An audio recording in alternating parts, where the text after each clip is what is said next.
né, que ainda que nós morramos, ele tem esse poder e esse desejo de nos ressuscitar na presença dele. Acho interessante que quando a gente cai, né, na nossa jornada com Cristo, e quando eu falo cair, não é somente no sentido assim de cometer aqueles grandes pecados, né, que a gente rotula, como matar, como beber, como roubar. Mas eu estou falando daquelas quedas, sabe, que acontece quase todos os dias, da gente desanimar, da gente desacreditar da palavra que o Senhor tem para a nossa vida, da gente se permitir ali ser movido pelas nossas emoções. Eu estou falando dessas quedas. Que por mais que a gente tenha elas, né, o Senhor, ele, com uma só palavra, ele nos levanta, ele nos coloca de pé, ele bate, né, a poeira ali daquele tombo, nos ergue novamente e diz: "Vambora, que eu estou contigo, vamos lá, que eu estou aqui, creia, continue andando, continue comigo." Continue. Assim como aquele homem, né, a gente conversando, eu e o Marcos, sobre a ministração do domingo aqui, e ele trouxe assim, algo muito poderoso ao meu coração, que quando nós estamos na presença do Senhor, ainda que muito cansado, e quantas vezes nós estamos assim, né? Muito cansado. Cansaço não somente físico, por um dia exaustivo de trabalho, mas cansaço, sabe, da luta, das guerras que temos travado, cansado. Mas quando nós estamos na presença do Senhor, mesmo que cansados, diante de um tombo, diante de uma morte, o Senhor, ele nos ressuscita. O Senhor, ele nos ressuscita. Mesmo que a queda tenha sido do 3º andar, né, como foi daquele homem na pregação de Paulo, mesmo que a queda tenha sido tão feia, que tenha nos levado à morte, que por um momento a gente apagou completamente e não consegue mais ver, perceber o Senhor, as palavras de promessas, não conseguimos mais sentir, perceber ali o amor, o cuidado dele, literalmente nós morremos. Mas se a gente morre na presença do Senhor, ele nos ressuscita. E o que é que eu quero dizer com isso, amados? Não desista.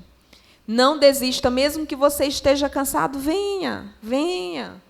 Mesmo que esse cansaço não seja somente físico, mas mental mesmo, sabe? Mas das tuas emoções, que você, meu Deus, eu não acredito mais, a minha fé está pouca, mas ainda assim venha, mas ainda assim continue buscando, porque ainda que você morra, mas se você morrer na presença dele, ele te ressuscita. E o plano e o projeto dele continua.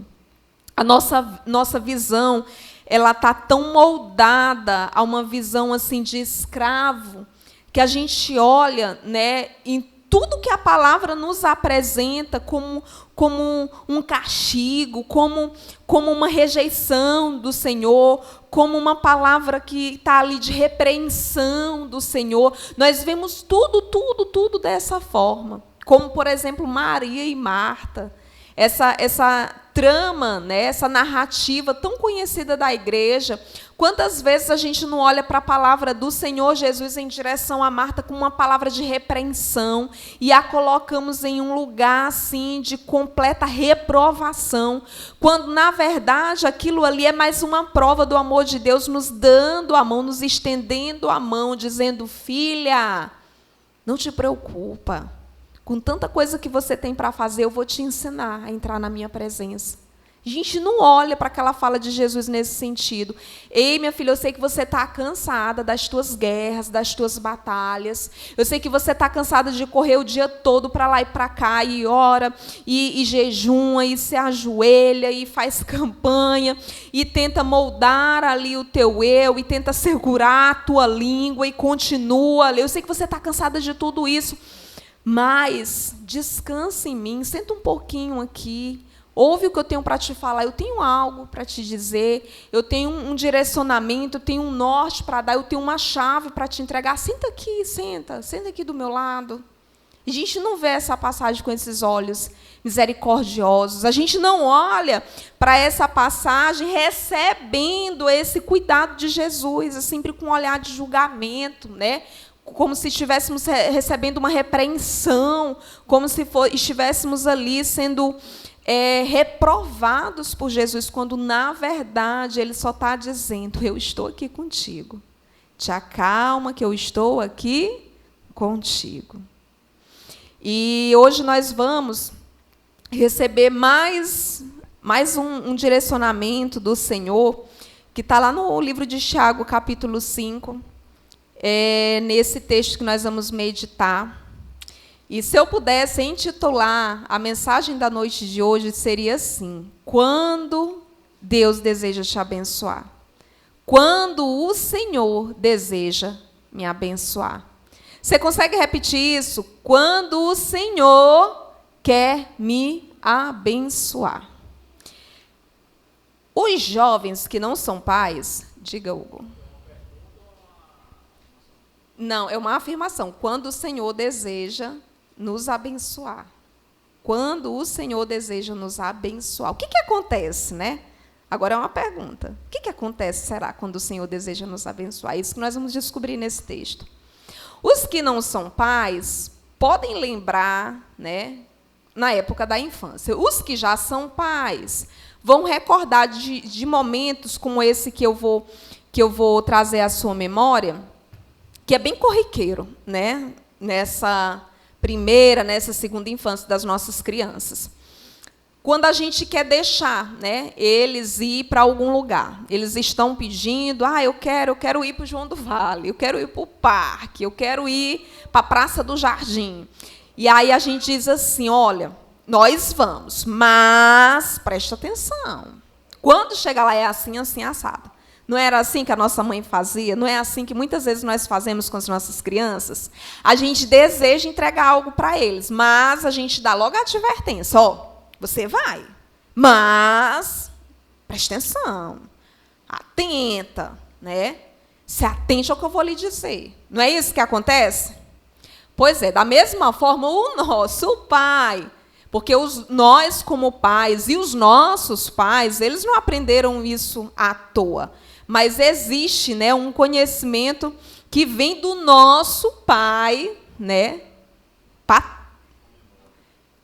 como uma memória, né? Porque nós somos dele e ele exerce essa paternidade sobre as nossas vidas. E é exatamente assim que inicia o capítulo 5 de Tiago. Eu quero que você abra, não fique só me escutando, não. Abra esse texto, acesse esse texto no seu celular e vai percebendo o poder de cada palavra, como cada palavra na Bíblia se abre de uma maneira extraordinária diante dos nossos olhos e traz ensinamentos poderosos e nos concede chaves poderosas. Olha como inicia o texto. Atendei. Atendei. Poderíamos dizer atentai. Presta atenção. Presta atenção. Quando o Senhor ele faz essa invocação, né, é porque algo muito, mas muito valioso ele deseja nos falar. Aí nós vamos continuar a leitura. E olha o que diz o texto.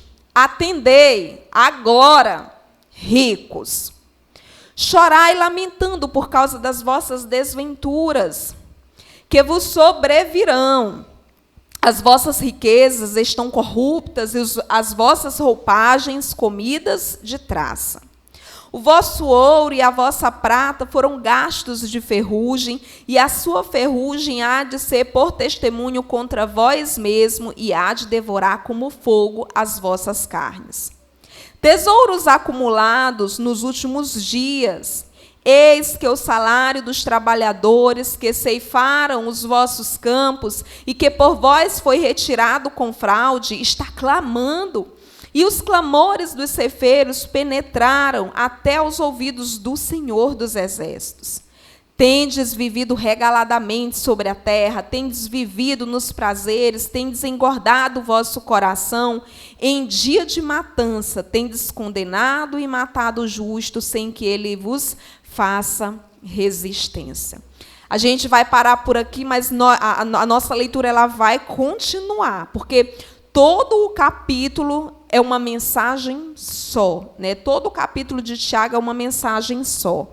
Mas nós vamos parar primeiramente até aqui, porque é exatamente do verso 1 ao verso 6 que está o atentai do Senhor.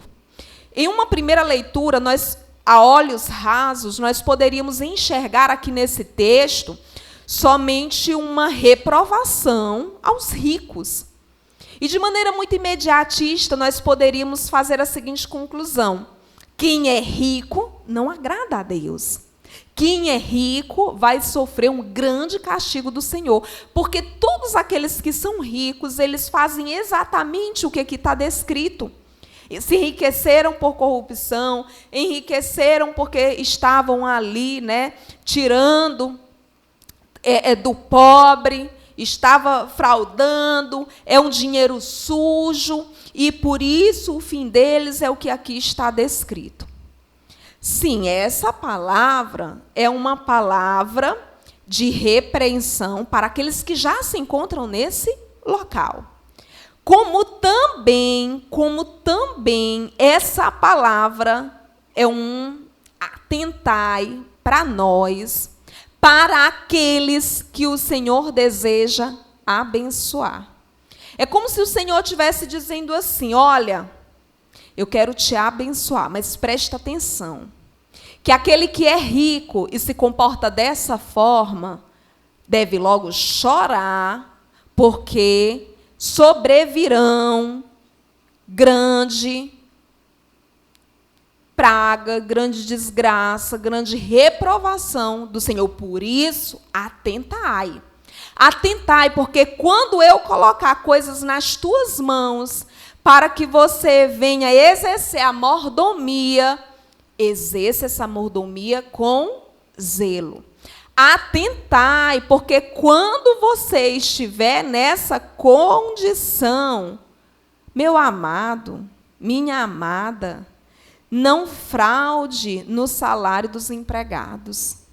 Não seja corrupto, sabe? Agora eu tenho dinheiro suficiente para me ter empregados, pois pague a eles o que é direito.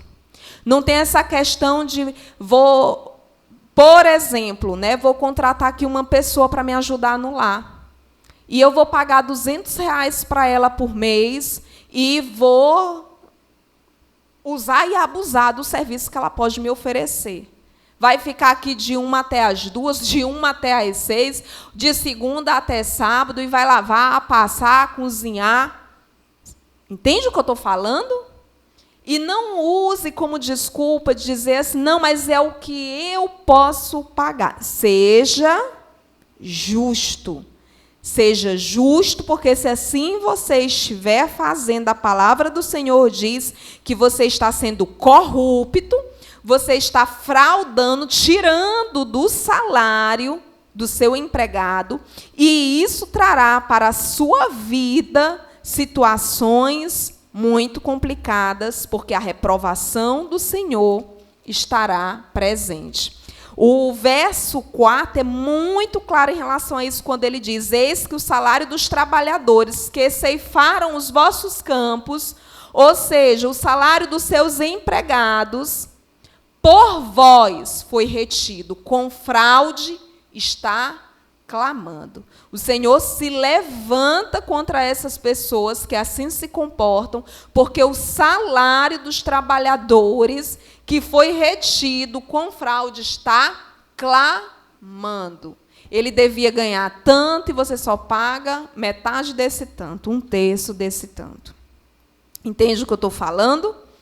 E não se exima achando assim: aqui falou ricos, então é quando eu for rico. Mas eu não sou rico. Mas eu não sou rico. Amados, isso aqui não se trata de uma condição assim de estar numa posição de milionário. Não. Seja bênção, seja você bênção na sua medida. O Senhor te convida para ser bênção na sua medida. Quando o Senhor chamou Abraão, o Senhor diz, né, que vai dar uma terra prometida, que fará ele pai de multidão e que será ele uma bênção. O Senhor fará tudo isso na vida de Abraão, fez tudo o que fez na vida de Abraão com um propósito, dele ser bênção. Então, olha o que o Senhor está dizendo. Atentai. Eu quero derramar uma medida dobrada sobre a sua vida, eu quero abençoar, mas preste atenção no meu direcionamento. Esse propósito não é para o teu próprio deleite, não é para que você tenha a tua casa dos sonhos, o teu quarto confortável, o teu carro, né, o último do ano, para que você tenha as tuas viagens 2 vezes por ano, não é para o teu próprio deleite, mas para que você seja bênção na vida de outras pessoas, por isso não retenha o que não é seu. E isso não é somente quando você está na condição de patrão, como empregado. Da mesma forma, não seja corrupto. Não levante um império à custa de outras pessoas. Isso aqui, amados, mais do que uma acusação, é um convite para que eu e você exerçamos misericórdia sobre aqueles que o Senhor confiar nas nossas mãos, quando o que Ele deseja fazer na minha vida e na sua vida acontecer. Quando o Senhor traz esse atentai para nós, Ele deseja abrir uma porta. Quando o Senhor ele traz essa observação, é porque algo Ele deseja fazer na nossa vida. Por isso, purifiquemos nós o coração. Busquemos nós um coração reto diante do Senhor, que teme a sua palavra, que não somente crê, mas teme a sua palavra. E que isso não seja algo para o futuro. Quando eu tiver, não, na minha condição hoje, como é que eu estou hoje? Como é que estão os meus negócios hoje? Aonde é que eu estou? Pois nisso eu serei reto, porque há um atentai para a minha vida. É como se o Senhor fosse aquele pai que deseja me liberar, sabe, para uma festa no parquinho. Que deseja me abençoar com algo que só um pai poderia dar para um filho. Mas atentai, preste atenção. Leia. Lucas 14:15. Pode ler.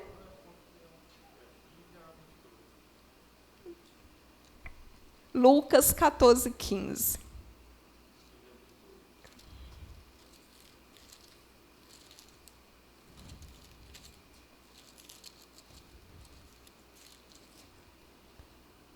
Glória a Deus. Lucas 14:15. Ora, ouvindo tais palavras dos que estavam com ele à mesa, disse-lhes: Bem-aventurado aquele que comer pão no reino de Deus.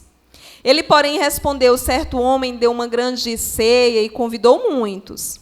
À hora da ceia, enviou o seu servo para avisar aos convidados: Vinde, porque tudo já está preparado. Não obstante, todos a uma começaram a excusar-se. Disse o primeiro: Comprei um campo e preciso ir vê-lo. Rogo-te que me tenhas por excusado. Outro disse: Comprei 5 juntas de boi e vou experimentá-las. Rogo-te que me tenhas por excusado. E outro disse: Casei-me, por isso não posso ir. Voltando o servo, tudo contou ao seu senhor. Então, irado, o dono da casa disse ao seu servo: Sai depressa para as ruas e becos da cidade, traze para aqui os pobres, os aleijados, os cegos e os coxos. Depois lhe disse o servo: Senhor, feito está como mandaste, e ainda há lugar. Respondeu-lhe o Senhor: Sai pelos caminhos e atalhos, e obriga a todos a entregar, para que fique cheia a minha casa, porque vos declaro que nenhum daqueles homens que foram convidados provará a minha ceia. O Senhor tinha um plano, um projeto para um povo específico, e esse o rejeitou. E por essa rejeição o Senhor estende para mim e para você. Quando o Senhor faz esse convite, traz esse atentai para a minha vida, pode ter certeza. Existe uma pessoa que recebeu em algum momento da sua vida um atentai como esse, que está vivendo na sua vida exatamente essa situação.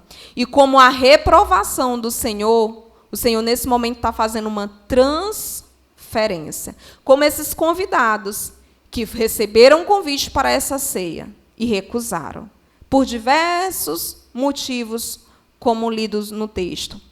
E o Senhor estendeu o convite a outros. Que essa não seja a minha situação e a sua situação. Que nós, de fato, possamos receber esse atentai, de nos prepararmos para aquilo que o Senhor deseja nos abençoar, para aquilo que o Senhor deseja nos entregar, para que não sejamos reprovados. E aí o texto ele continua dizendo assim, a partir do verso 7. Sede, pois, irmãos, pacientes até a vinda do Senhor. É como se o Senhor dissesse assim, olha, eu tenho uma promessa, eu tenho uma palavra sobre a tua vida. É essa, por isso, atentai, eu já te dei o atentai. Ouve a promessa, a palavra, há uma palavra de transferência para a sua vida, já há o atentai do Senhor para com isso. Só que as coisas não acontecem da noite para o dia. Você coloca uma semente ali no chão. Eu acho que nem a de feijão é tão rápida assim, né? Não é da noite para o dia. A do feijão que é rápida, né? 3 dias. Então não é tão rápido assim. Começa a nascer. Então não é da noite para o dia. José recebeu um sonho na sua infância, veio se concretizar na sua vida adulta. Davi, da mesma forma, quando recebeu a coroa, recebeu ali, né, nas regiões celestiais, até ela se concretizar no sentido da coroa material, repousar sobre a cabeça, foi um tempo. E o que fazer nesse tempo? O que fazer nesse tempo entre o atentai do Senhor e os frutos, de fato, chegarem? O que fazer? Estribuchar? Espernear? Né? Que nem o Cauê estava fazendo, que nem eu e você costumamos fazer, eu faço demais. Tem dia que, meu Pai do céu, só Jesus na causa. Né? Hoje mesmo eu estou com essa alegria porque eu estou me lembrando do esperneio de ontem. Não está tão distante assim. E eu fiquei, Senhor, mas graças a Deus eu morri na tua presença e o Senhor me ressuscitou hoje. E aqui estou, crendo novamente na tua palavra, crendo novamente nas tuas promessas.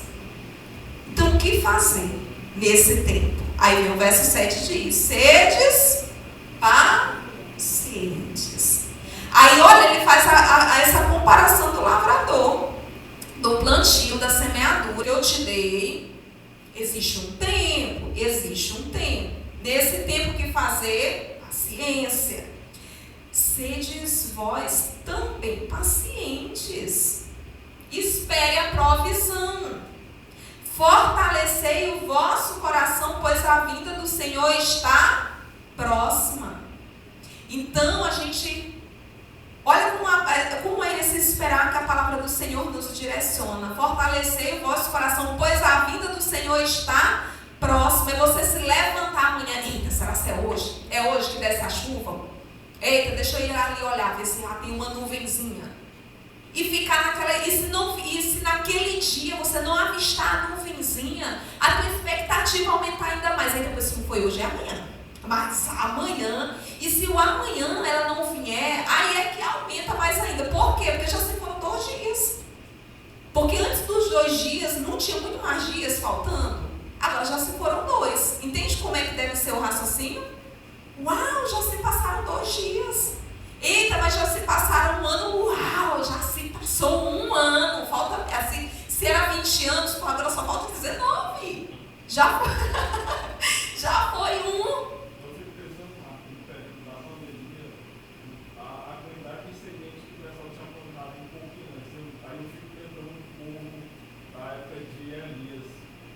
eles por conta de Elias, falam que destruíram do Deus. Só que a gente só lembra de Elias. Mas todas as pessoas ao redor, muitas pessoas contaram com ele, muitas pessoas clamando. Mas por conta de uma situação específica, todo mundo ficou sentindo. Do mesmo jeito que aconteceu durante a pandemia. Por uma situação do crise de pecado, o Senhor, para trabalhar com os crentes, usou essa situação.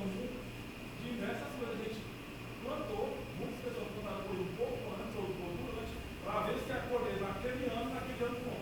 Alô, tudo. Sedes vós também pacientes e fortalecei o vosso coração, pois a vinda do Senhor está próxima. Irmãos, aí olha só, ele vai deixar ainda muito mais claro como essa espera. Irmãos, não vos queixeis. Eita, Jesus amado. Perdão, Senhor, bora pedir perdão agora? Não vos queixeis. E preste atenção que não é da situação em si, é uns dos outros, porque é assim que acontece. A gente não fica assim, oh meu Deus, está demorando demais, meu pai, e não está vindo. Não é assim que a gente fica, não é, porque o nosso coração, esse coração maquiavélico, a gente começa a se irritar com os outros. Tudo nos outros, sabe, me tira a paciência. Sabe, um comportamento, uma fala, ou até a omissão, a ausência daquele comportamento. Você se irrita. Meu Deus, eita, mas esse irmão me dá trabalho. Eita, mas agora meu pai do céu. Entende? Cala a tua boca. Não vos queixeis. Para não serdes julgados. Para não serdes julgados. Porque quando a gente queixa um do outro, o Senhor, que é o juiz, vai então julgar a causa. Não é assim quando a gente vai ali no fórum e apresenta uma situação e você diz assim, ó, o fulano me deve, não pagou. E aí a gente coloca a situação. Aí o juiz, ele dá o martelo e dá a causa favorável para ti sem ouvir o outro. É assim que acontece? Não é assim. Ele chama a outra parte e coloca as duas partes em uma balança e vai analisar a situação. Aí já pensou você ser colocado em uma balança com aquele que você está se queixando? E se ele for melhor do que você em outras partes, você, né, vai dar ali desfalque nessa balança, vai ser julgado pelo Senhor. Então, ó, calado, né? Calado. Hoje eu fiquei tão feliz com essa oportunidade de meditar nesse texto, porque isso aqui falou primeiramente comigo. Porque hoje eu estava me coçando para me queixar. Mas sabe o que era me coçando? Nem quando você fica remoendo um negócio bem aqui na mente. Eita, fulano, não sei o que, fulano. Sabe? Quando veio o seu... né? E dissipei aquilo. Eu dissipei. Sabe por quê?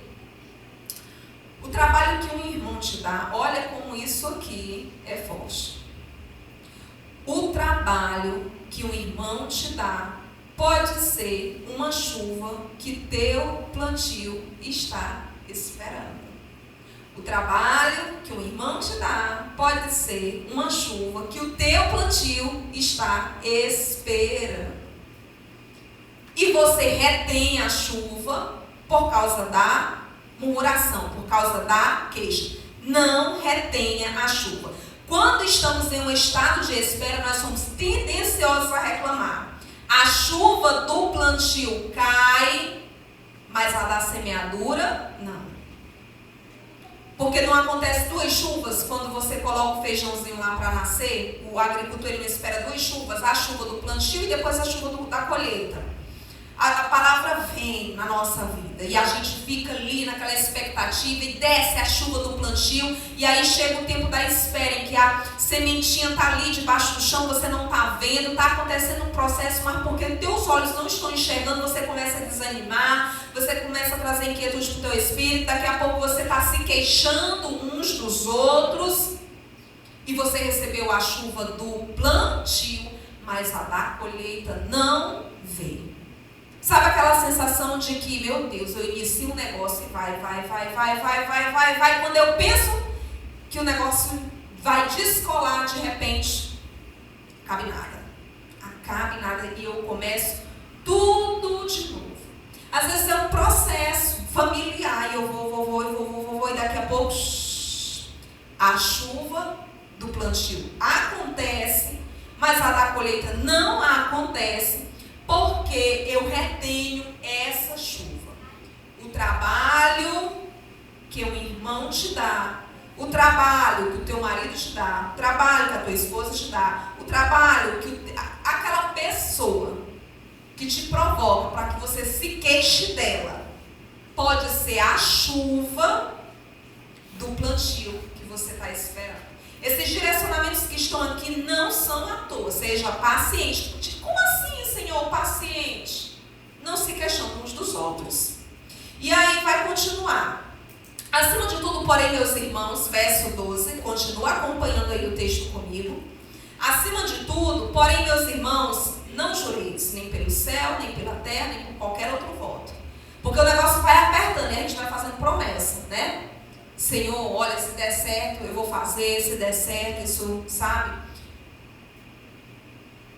Não jureis, nem pelo céu, nem pela terra. Não faça juramentos. Porque quando você faz isso, você acredita que está confiando, mas na verdade você não está confiando. É como se você pegasse uma moeda e estivesse tentando comprar aquilo que já foi dado, entende? Você está tentando comprar aquilo que já foi dado, não jure. Por nenhum voto. Antes seja o vosso sim, sim, o vosso não, não, para não cairdes em juízo. Então, em vez de fazer promessa, seja o teu sim, sim, o teu não, não. O que seria esse sim, sim? O que seria esse não, não? O sim de dentro seja o teu sim de fora, o teu não de dentro seja o teu não de fora. E aí continua.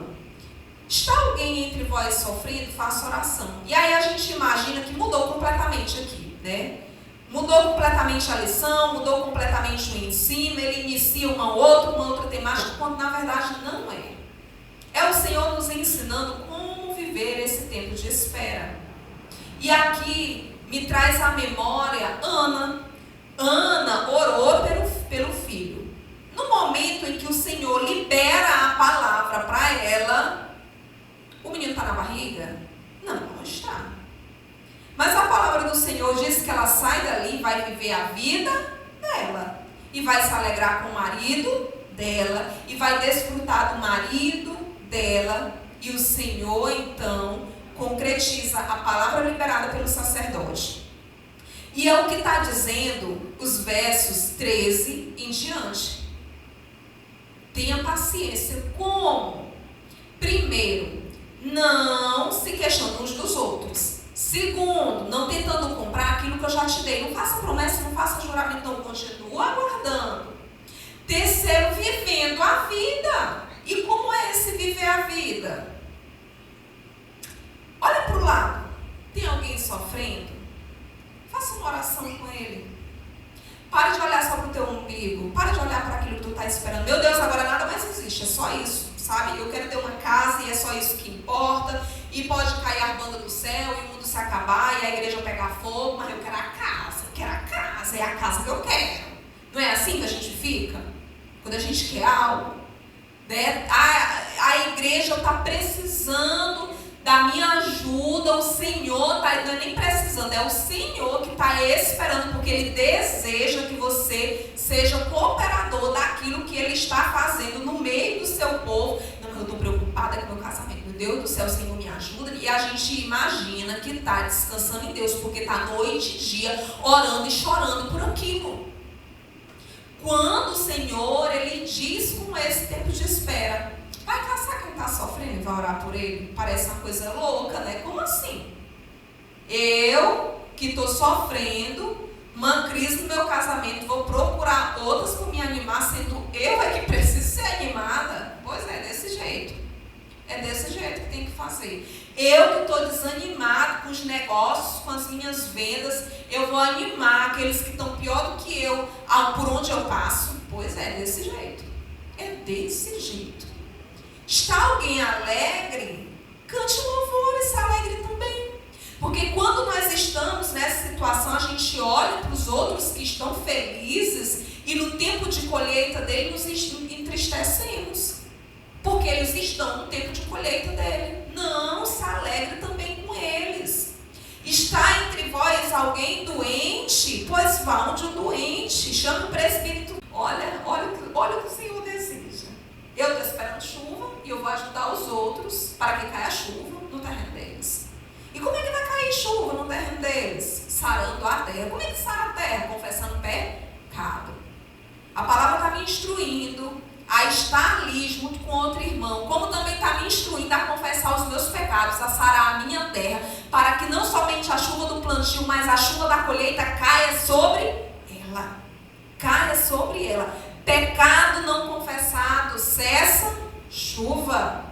Quem confessa tem a terra do seu coração sarado e a chuva desce. Então, enquanto eu espero, enquanto eu cuido, enquanto eu saro da minha terra, eu faço isso cuidando de outras terras, para que nessas terras também chovam. Meus irmãos, verso 19. Se algum entre vós se desviar da verdade e alguém o converter, saber que aquele que converte o pecador do seu caminho errado, salvará da morte a alma dele e cobrirá a multidão de pecados. Continua falando da forma como eu espero essa chuva da colheita chegar na minha vida, cuidando de outros, ajudando aquele que se desviou, voltar para os caminhos do Senhor. E ele diz assim, olha, como é que eu vou ajudar esse que se desviou voltar para os caminhos do Senhor? Cobrindo a multidão dos seus pecados. Aí algo muito importante é a gente se atentar. Cobrir é diferente de encobrir. Porque se eu tivesse esse entendimento que cobrir é encobrir, não faria o menor sentido, porque estaria em contradição com o que os versos anteriores estão dizendo, que é falando exatamente de confissão de pecados. Como os versos anteriores falam de confissão e aqui já de encobrir? Esse cobrir pecados não é encobrir pecados. Cobrir pecados é ajudar aquela pessoa a pegar o caminho de retorno. É trazer a luz. Eu vou cobrir o pecado com a luz. Eu vou cobrir o pecado com a verdade. Eu vou cobrir o pecado com a palavra que restaura e que salva. Entende? Onde houve trevas, onde houve superabundou a graça do Senhor. Vocês estão entendendo? Eu não vou encobrir, eita, fulano fez, vou cobrir. Eu vou cobrir esse pecado. Agora com luz. Agora com verdade. Trazendo essa pessoa de volta. De volta. Entenda, amados, que não tem como eu, no momento da minha espera, fazendo tudo isso, quando chegar o tempo da bonança, eu sobre os meus empregados, fraudar os seus salários. Porque em todo esse período de espera houve um grande exercício. E eu entendi que a minha missão é cuidar de pessoas. E eu entendi que quando a chuva descer sobre a minha terra, quando haver muita lavoura, muita lavoura para me lavrar, muito fruto para me colher, eu ter trabalhadores ao meu serviço, eu estou na condição de abençoar essas pessoas. Percebam como faz total sentido a linha de raciocínio aqui construída no capítulo 5 de Tiago. Portanto, atentai. Portanto, atentai.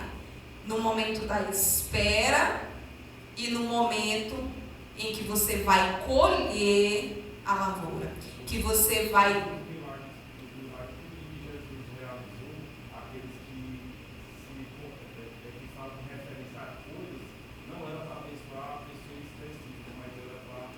os que estão à sua volta, né? Os que são à sua volta.